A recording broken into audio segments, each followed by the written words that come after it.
بسم اللہ الرحمن الرحیم۔ اللہ رب العالمین کا ایک صفاتی نام العزیز ہے۔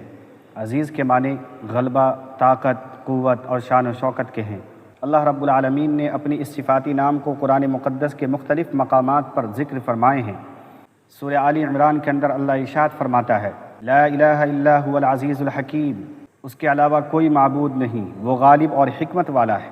سورہ فاطر کے اندر اللہ ارشاد فرماتے ہیں، من کان یرید العزت فللہ العزت جمیعا، جو شخص عزت حاصل کرنا چاہتا ہے تو اللہ ہی کے پاس ساری عزت ہے۔ سورہ ہود میں اللہ ارشاد فرماتا ہے، ان ربک هو القوی العزیز، کہ بے شک تیرا رب قوی اور عزت والا ہے۔ سورہ یاسین میں اللہ نے ارشاد فرمایا، تنزیل العزیز الرحیم، یہ قرآن زبردست عزت والے اور حکیم کی طرف سے اتارا گیا ہے۔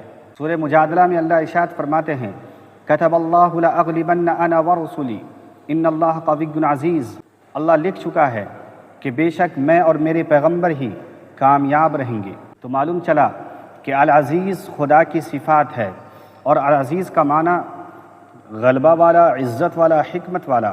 مطلب یہ ہے کہ اللہ رب العالمین اپنے بندوں کے ساتھ عزت اور اکرام کا معاملہ فرماتے ہیں، لہٰذا جو شخص اس صفاتی نام کا ورد کرے گا تو اللہ رب العالمین بھی اس کو عزت، شان اور شوکت عطا فرمائیں گے۔